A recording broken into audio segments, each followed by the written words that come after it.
अरिहंताणम नमो सिद्धाण नमो आयरियाण नमो वज्ञाणाम नमो लोये सब्ब साहुणम।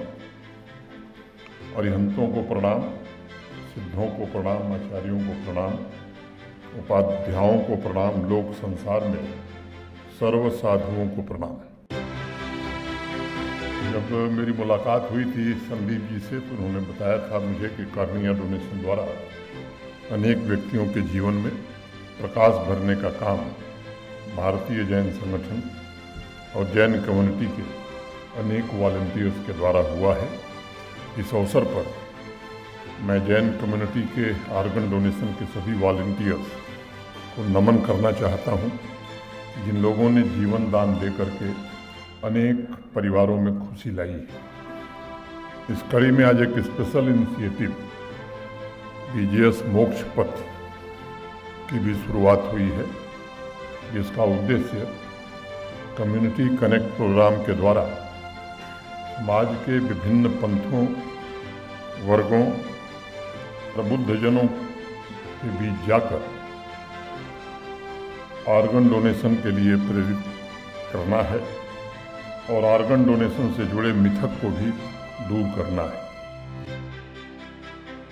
मैं सोटा के पदाधिकारियों से कहना चाहूँगा कल डोनर की लिस्ट में मेरा भी नाम जुड़ जाए। ऑर्गन और टिश्यू डोनेशन का मसला भी लगभग वैसा ही है। कई मामलों में ऑर्गन डोनेशन तो जीवन मरण का सवाल बन जाता है और इसलिए यह समाज के लिए और इससे सीधे प्रभावित होने वाले व्यक्तियों के लिए मुझे लगता है कि सबसे पुण्य कार्य है। अब कार्निया के बारे में हम बताया गया, इसका डोनेशन और ट्रांसप्लांट लोगों को चलने में, देखने में और बेहतर जीवन जीने में मदद कर सकता है।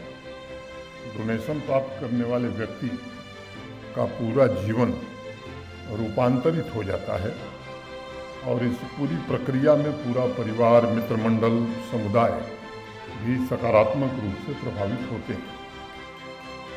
एक अनुमान के मुताबिक ऑर्गन डोनेशन करने वाला व्यक्ति शरीर त्यागने के बाद भी कम से कम 8 लोगों को जीवन दान दे सकता है, जिससे वह स्वस्थ और लंबा जीवन जीने में सक्षम हो सकते हैं।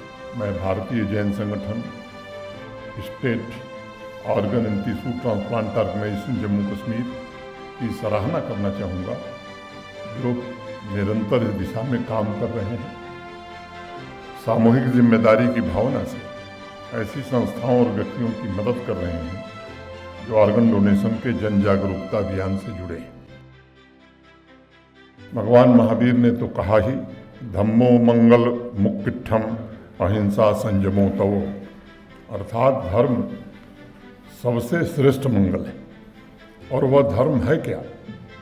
वह धर्म है अहिंसा, संयम और तपरूप धर्म। तप के बारे में कहा गया कि तप वैयावृत्य है, यानी सेवा ही तप है और कुछ दूसरा तप नहीं है। और हमारी संस्कृति तो कहती है कि सेवा और परोपकार के द्वारा ही मुक्ति मिल सकती है। इसी परंपरा को हमें मिलकर आगे बढ़ाने की आवश्यकता है। आज एक दूसरा इनिशिएटिव भी लिया गया, खासतौर से जो गरीब और वंचित वर्ग के बच्चे हैं जो सरकारी स्कूलों में पढ़ रहे हैं, बीजीएस खिलौना बैंक, ये भी आज प्रारंभ हुआ। ऊर्जावान युवाओं को बीजीएस प्रतिभा सम्मान से अलंकृत भी किया गया। मैं भारतीय जैन संगठन की इन दोनों पहल के लिए, इनिशिएटिव्स के लिए सराहना करता हूँ और युवाओं से कहना चाहता हूँ कि देखिए, देश बहुत तेज गति से आगे बढ़ रहा है और जो लक्ष्य देशवासियों ने रखा है, मैं समझता हूं कि केवल भारत के माननीय प्रधानमंत्री जी का नहीं, बल्कि देश का संकल्प बन गया है। विकसित भारत का निर्माण, जब आज़ादी का शताब्दी वर्ष भारत मनावे तो हम कर सकें।